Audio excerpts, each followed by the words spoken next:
नमस्कार, Shriram time news मध्ये मी स्वप्नील परदेशी आपलं पुन्हा एकदा स्वागत करतो। पाहूया गेल्या 24 तासातील ताज्या घडामोडी। भूमिगत गटार योजनेच्या कामाबाबत झालेल्या आढावा बैठकीत नगरसेवकांनी दाखवला रुद्रावतार, ठेकेदाराने जाणून बुजून मारली दांडी। प्लाझ्माची जास्तीच्या दराने विक्री प्रकरणी अर्पण ब्लड बँकेची करण्यात आली चौकशी। जागतिक अधिपरिचारिका दिनाचे औचित्य साधून जिल्हा रुग्णालयातील अधिपरिचारिका संघटनेतर्फे अन्नधान्य संकलन उपक्रमाचे आयोजन। दिव्यांगांकरिता सर्व सोयींनी युक्त असे लसीकरण केंद्र जिल्ह्यात सुरू करण्याची मागणी।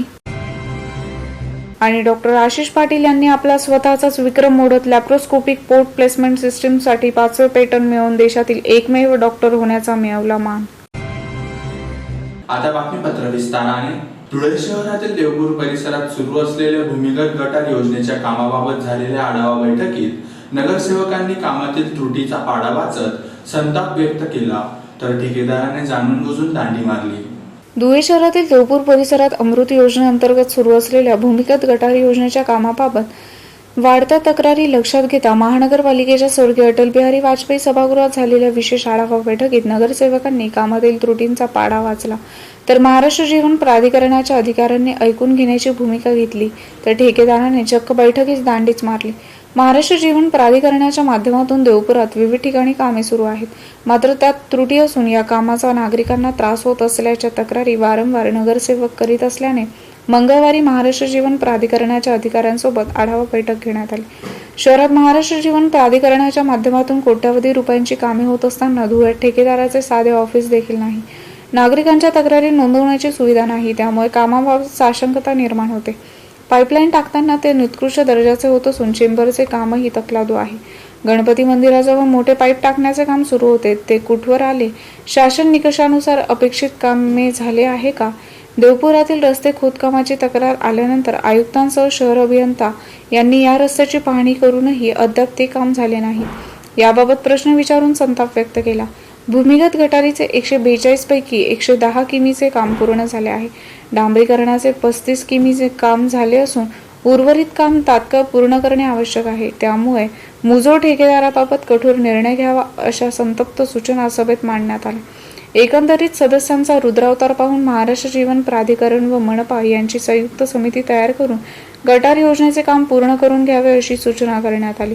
यावेळी आयुक्त अजित शेख, महापौर चंद्रकांत सोनार, स्थायी समिती सभापती संजय जाधव, अनुप अग्रवाल, नगरसेविका भारती माळी, प्रतिभा चौधरी, कमलेश देवरे, भगवान गवळी, नरेश चौधरी, अमोल मासुळे, संजय पाटील, नंदू सोनार आदी उपस्थित होते। धुळे शहराची भुयारी गटारीचं काम गेल्या 2 ते 3 वर्षांपासून या ठिकाणी धुळे शहरात चालू आहे आणि सदर भुयारी गटारीचे काम हे देवपूर भागात प्रामुख्याने सुरू करण्यात आलेलं असून या ठिकाणी सदर जे एजन्सी MJP महाराष्ट्र जीवन प्राधिकरण यांच्या मार्फत ते काम सुरू असून साधारण 1 ते 1.5 वर्षांपासून देवपूरकर वासियांना या योजनेपासून बराचसा त्रास होत होता आणि त्या अनुषंगाने त्यांनी नगरसेवकांकडे सुद्धा वारंवार तक्रारी केलेल्या होत्या, परंतु महाराष्ट्र जीवन प्राधिकरणाकडून जो सदर ठेकेदार आहे तो त्या ठिकाणी कामाची गती वाढवत नव्हता आणि त्यामुळे अनेक अपघात त्या भागांमध्ये घडत होते।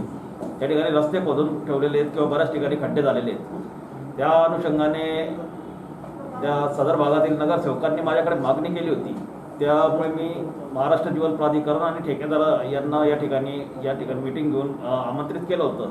या ठिकाणी धुळे भारतीय जनता पार्टीचे महानगराध्यक्ष अनुप अग्रवाल आणि महापौर चंदूबापू सोनार यांना सुद्धा या ठिकाणी मी बोलवलं होतं आणि त्यांनी सुद्धा या मीटिंगमध्ये चांगल्या प्रकारे मार्गदर्शन केलं। या ठिकाणी नगरसेवकांनी त्यांच्या व्यथा मांडल्या। साधारण आम्ही महाराष्ट्र जीवन प्राधिकरणाला 1 महिन्याचा कालावधी मी त्या ठिकाणी दिलेला आहे। त्यांनी जर 1 महिन्यात जर त्यांच्या कामाची सुधारणा केली नाही तर पुन्हा त्यांना या ठिकाणी ठेकेदारासह बोलवण्यात येईल आणि पुढील कडक कारवाईसाठी त्यांना समोर जावं लागेल, याची आपण त्यांना इशारा दिलेला आहे। या ठिकाणी धुळे शहरातील अर्पण ब्लड बँकेत प्लाझ्माची जास्तीच्या दराने विक्री होत असल्याच्या अनुषंगाने अन्न व औषध प्रशासनासह हिरे वैद्यकीय महाविद्यालयाच्या डॉक्टरांनी तपासणी करून अहवाल वरिष्ठांकडे सादर केला आहे। धुळे शहरातील अर्पण ब्लड बँक येथे प्लाझ्माची जास्तीच्या दराने विक्री होत असल्याची क्लिप सोशल मीडियावर व्हायरल झाली होती। त्या अनुषंगाने शहरातील संतोषी माता चौकालगतच्या अर्पण ब्लड बँकेत अन्न व औषध प्रशासन विभागासह भाऊसाहेब हिरे शासकीय वैद्यकीय महाविद्यालयाच्या डॉक्टरांनी तब्बल 5 तास तपासणी केली. सदर कारवाई सोमवारी दुपारी 3च्या सुमारास करण्यात आली. कोरोना महामारीतही काही नतभ्रष्ट लोक विकृत संधी साधत आहेत. शहरातील अर्पण ब्लड बँकेबाबतही सोशल मीडियावर काही दिवसापासून प्लाझ्मा खरेदीत मोठी आर्थिक उलाढाल होत असल्याचा आरोप होत होता. याची दखल घेत सोमवारी दुपारी 3च्या सुमारास अन्न व औषध प्रशासन विभागाचे सहाय्यक आयुक्त विजय जाधव, औषध निरीक्षक महेश देशपांडे, वैद्यकीय महाविद्यालयाचे डॉक्टर दीपक शेजवळ, डॉक्टर निखिल शिंदे यांच्या पथकाने अर्पण ब्लड बँकेत स्टिंग ऑपरेशन केले. पथकाने प्लाझ्मा दान करणारे दाते, त्यांची नावे, प्लाझ्मा खरेदी करणारे रुग्ण व त्यांचे नातेवाईक, रुग्णांची कागदपत्रे, रजिस्टर आदी तपासण्यात आले आहेत. चौकशीत 5,500 रुपयांचे प्लाझ्मा 8,500 रुपये दराने दिल्याचे समोर आले आहे. परंतु प्लाझ्मा डोनर असल्याने आम्ही त्यांना बाकीचे पैसे रिफंड करतो असे लॅब चालकाने सांगितले. रिफंड केल्याच्या नोंदी देखील आढळून आल्या आहेत. तपासणीचा अहवाल तयार करण्यात आला असून तो वरिष्ठांना सादर करण्यात आला आहे. अहवालातील माहितीचा अभ्यास करून पुढील दिशा ठरवण्यात येणार आहे. या कारवाईचे सर्व स्तरातून स्वागत केले जात आहे. सगळं प्रकरण चव्हाट्याला आलं होतं आणि नेमकी आज कारवाई केली कशा पद्धतीने? जी काही क्लिप व्हायरल झाली होती सोशल मीडियावर, त्याच्या आधारे आपण इथे तपासणीला भेट दिली होती. म्हणजे आमच्या औषध निरीक्षकांनी आता जस्ट 5-10 मिनिटापूर्वी तपासणी पूर्ण केलेली आहे. अहवाल अजून माझ्यापुढे तो ठेवण्यात आला त्यांनी, पण अजून त्याच्या थ्रू गेलो नाही आम्ही. आता सकाळी तो अहवाल आम्ही आमचे वरिष्ठ कार्यालय जे आहे, प्रवानी प्राधिकारी जे आहेत ब्लड बँकेचे, त्यांना तो पुटअप करू. त्याच्यानंतर SBTCला अहवाल सादर करू. जे काही मुद्दे ते आढळले असतील उल्लंघनाचे, त्या अनुषंगाने त्यांच्यावर कारवाई घेण्यात येईल.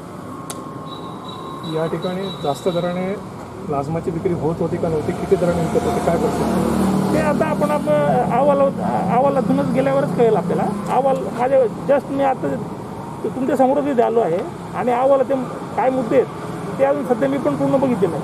पण जे काही मुद्दे असतील त्याच्यानुसार कारवाई होईल हे निश्चित. जर त्याने चढा दराने विक्री केली असेल तर त्यानुसार त्याच्यावर कारवाई होणं निश्चित आहे. कुठली ब्लड बँक होती आणि कसली काय या ठिकाणी सेवा दिली जात होती, कशा? अर्बन ब्लड बँक म्हणून ब्लड बँकेचं नाव होतं, प्रसार माध्यमातून आलेलं.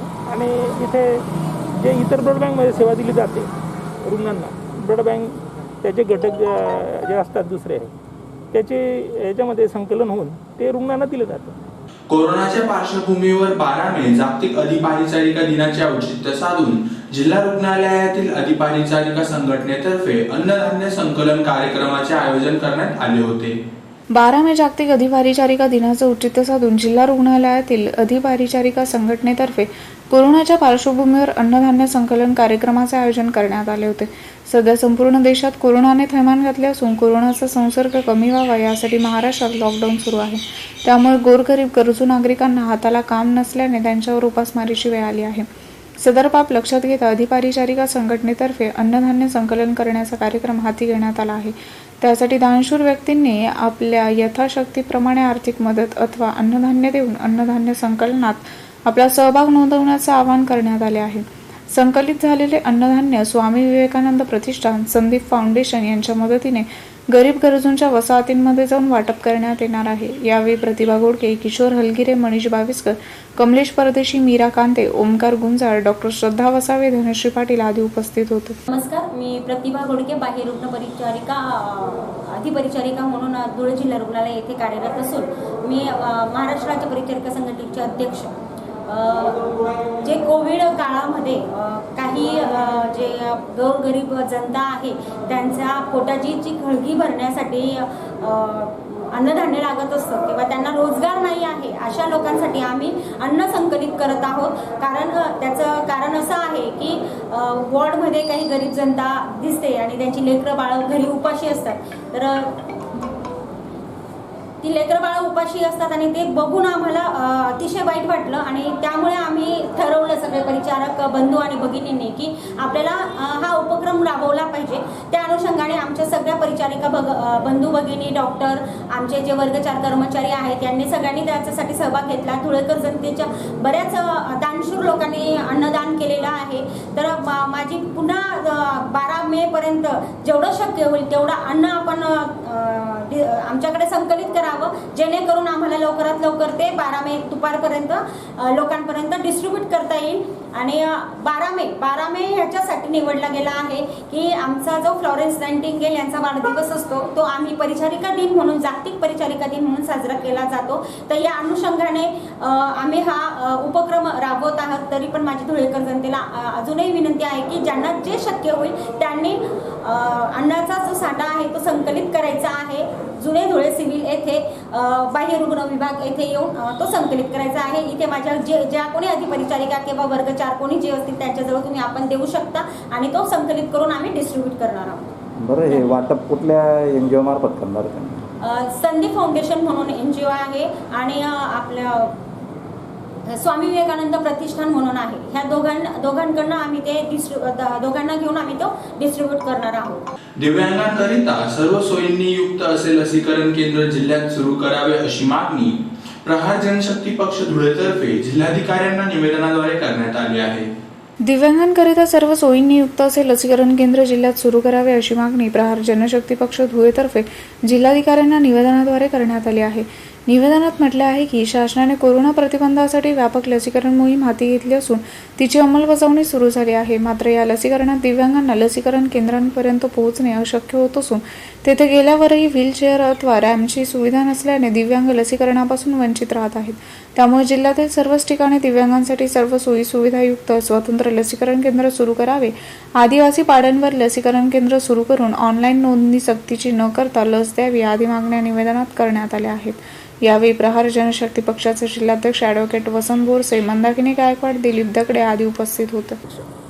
जिल्ह्यात अनेक ठिकाणी लसी केंद्र चालू आहेत, पण त्या लसी केंद्रावर दिव्यांगांना पोहोचता येत नाही, कारण तिथे रॅम्पची सुविधा नाही किंवा व्हीलचेअर ठेवलेली नाही. त्यामुळे दिव्यांग ह्या लसीकरणापासून वंचित राहतो आहे. दिव्यांगांची जी रोगप्रतिकारक शक्ती आहे ती सर्वसामान्यांपेक्षा कमी असते, त्यामुळे त्यांच्या जीवाला धोका आहे. मग दिव्यांग ह्या लसीकरणापासून वंचित राहू नये त्याकरिता शहराच्या मध्य ठिकाणी फक्त दिव्यांगांसाठी एक वेगळं लसीकरण केंद्र सुरू करायला पाहिजे की जेथे व्हीलचेअर असेल, रॅम्प असेल व त्यांच्या सर्व सोयी उपलब्ध असतील. तर हेच निवेदन आम्ही आज कलेक्टर साहेबांना दिलं आहे.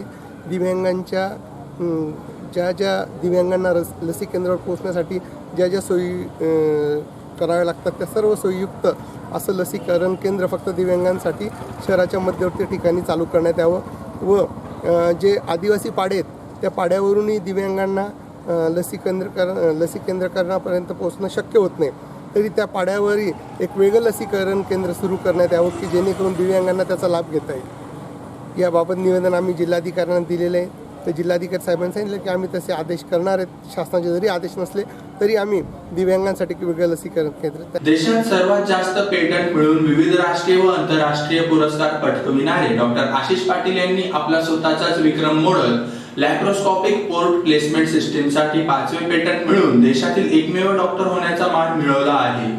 देशात सर्वात जास्त पेटंट मिळवून विविध राष्ट्रीय व आंतरराष्ट्रीय पुरस्कार पटकावणारे डॉक्टर आशिष पाटील यांनी आपला स्वतःचाच विक्रम मोडत लॅप्रोस्कोपिक पोर्ट प्लेसमेंट सिस्टीमसाठी 5वे पेटंट मिळवून देशातील एकमेव डॉक्टर होण्याचा मान मिळवला असून त्यांची बरोबरी आता आंतरराष्ट्रीय डॉक्टरांसोबत केली जात आहे. डॉक्टर पाटील यांनी आपल्या रुग्णसेवेची 20 वर्षे विविध संशोधनात लावली आहेत. दुर्बिणीच्या शस्त्रक्रियेसाठी लॅप्रोस्कोपिक पोर्ट प्लेसमेंट सिस्टमसाठी त्यांनी पेटंट मिळवले असून संशोधित यंत्रणेनंतर आता शस्त्रक्रियेसाठी अंदाज लावण्याची गरज उरणार नसून दुर्बिणीची शस्त्रक्रिया परफेक्ट होण्यासाठी मोठी मदत होणार आहे. दुर्बिणीची शस्त्रक्रिया करताना लॅप्रोस्कोपिक शरीरात टाकताना रुग्णाच्या शरीरावर छिद्र करावे लागते. मात्र अंदाजे करण्यात आलेले छिद्र रुग्णासाठी आणखी एका दुखापतीचे कारण ठरते. तसे होऊ नये म्हणून डॉक्टर पाटील यांनी लॅप्रोस्कोपिक पोर्ट प्लेसमेंट सिस्टम संशोधित केली आहे. ही नवीन यंत्रणा रुग्ण व डॉक्टरांसाठी वरदान ठरणार आहे. या संशोधनामुळे रुग्णाला कोणतीही इजा होणार नसल्याने तो लवकर बरा होण्यास मोलाची मदत मिळणार आहे. लॅप्रोस्कोपिक पोर्ट प्लेसमेंट सिस्टमच्या पेटंट प्राप्तीनंतर डॉक्टर पाटील 5 पेटंट मिळवणारे भारतातील एकमेव डॉक्टर ठरले आहेत. याआधी त्यांच्या 5 पॅन सिस्टीम, क्रॅप्टाइट फोर्सेप, युपास व हॅपी स्टेंटला पेटंट मिळाले आहेत. 5व्या पेटंट प्राप्तीनंतर त्यांचे सर्व स्तरातून कौतुक होत असून त्यांच्यावर शुभेच्छांचा वर्षाव होत आहे. नमस्कार मित्रांनो, आज आपल्यासमोर ही बातमी सांगताना खूप आनंद होतो की माझ्या 5व्या पेटंटला इंडियन पेटंट ऑफिसने मंजुरी किंवा ग्रँट दिलेला आहे. इंडियामध्ये किंवा कदाचित जगामध्ये आपण पहिले युरोलॉजिस्ट असू ज्यांना 5 पेटंट मिळाले आहेत. आणि आनंदाची गोष्ट ही आहे की खानदेशात राहून धुळ्यात प्रॅक्टिस करून मी हे सगळं करू शकलो. बेसिकली हा पेटंट लॅप्रोस्कोपी ह्या ऑपरेशनसाठी आहे. लॅप्रोस्कोपीमध्ये पोटामध्ये एक छोटंसं छेद करून मग त्याच्यातनं एक शीत नावाचा प्रकार म्हणजे एक ट्यूब टाकून नंतर टेलिस्कोप टाकला जातो. ते टेलिस्कोप टाकल्यानंतर मग ऑपरेशन सुरू होतं. हे जे पोर्ट असतात किंवा ही जी ट्यूब असते हे टाकत असताना आतडीला होल पडण्याची शक्यता असते किंवा ज्या आपल्या मोठ्या रक्तवाहिन्या असतात शरीरातल्या त्याला होल पडण्याची शक्यता असते. तर हे होऊ नये याच्याकरता ही सिस्टीम डेव्हलप करण्यात आलेली आहे. त्याचे प्राथमिक ट्रायल्स देखील आम्ही मॉडेल्सवर केलेले आहेत आणि त्याचं प्रोटोटायपिंग आणि मॅन्युफॅक्चरिंगला ते पुढे आम्ही सरकवलेलं आहे. या शोधामुळे लॅप्रोस्कोपीचे जे कॉम्प्लिकेशन्स आहेत ते नक्कीच कमी होणार आहेत. प्लस जी ट्यूब किंवा शीत टाकण्याची प्रक्रिया आहे ती सोपी आणि स्वस्त होणार आहे. तर ही आयडिया आपल्या गोरगरीब जनतेला ऑपरेशनचे दर कमी करण्यासाठी किंवा सेफ किंवा सुखरूप त्यांचं ऑपरेशन व्हावं याच उद्देशाने ही आयडिया आली होती आणि याच उद्देशाने ह्या आयडियाचे पुढे मी डेव्हलपमेंट करणार आहे. हे जे संशोधन आहे हे Tejnaksh hospitals institute of urology Dhule येथे विकसित केले गेले आणि मग कोणतीही आयडिया आपल्याकडे असेल तर ते इंडियन पेटंट ऑफिस नावाची एक गव्हर्नमेंट ऑफिस आहे ज्याचं मेन ऑफिस मुंबईमध्ये आहे. त्याला आपण आयडिया घेऊन ॲप्लिकेशन द्यायचं असतं आणि त्यांना जर ती आयडिया नॉवेल आणि पेशंटच्या दृष्टीने उपयुक्त अशी वाटली तर ते त्याला पेटंट ग्रँट करतात. अशी ही पद्धत आहे किंवा प्रोसिजर आहे. आणि असं सांगताना आनंद होतो की इंडियन पेटंट ऑफिसमध्ये जर आपली आयडिया ग्रँट झाली तर इंडियामध्ये कोणीच दुसरी कंपनी स्पेशली जे पाश्चात्य किंवा वेस्टर्न कंपनीज येऊन आपल्या आयडियाज चोरून त्यांचे प्रॉडक्ट्स तयार करतात हे ते करू शकणार नाहीत. पुन्हा एकदा पाहूया ठळक घडामोडी. भूमिगत गटार योजनेच्या कामाबाबत झालेल्या आढावा बैठकीत नगरसेवकांनी दाखवला रुद्रावतार. ठेकेदाराने जाणून बुजून मारली दांडी. प्लाझ्माची जास्तीच्या दराने विक्री प्रकरणी अर्बन ब्लड बँकेची करण्यात आली चौकशी. जागतिक अधिपरिचारिका दिनाचे औचित्य साधून जिल्हा रुग्णालयातील अधिपरिचारिका संघटनेतर्फे अन्नधान्य संकलन उपक्रमाचे आयोजन. दिव्यांगांकरिता सर्व सोयींनी युक्त असे लसीकरण केंद्र जिल्ह्यात सुरू करण्याची मागणी. आणि डॉक्टर आशिष पाटील यांनी आपला स्वतःचाच विक्रम मोडत लॅप्रोस्कोपिक पोर्ट प्लेसमेंट सिस्टीमसाठी 5वे पेटंट मिळवून देशातील एकमेव डॉक्टर होण्याचा मिळवला मान. याचबरोबर श्रीराम टाइम न्यूजचे बातमीपत्र संपले. दिवसभरातील ताज्या घडामोडींसाठी पाहत राहा श्रीराम टाइम न्यूज. भेटूया पुढील प्रसारणात. तोपर्यंत नमस्कार.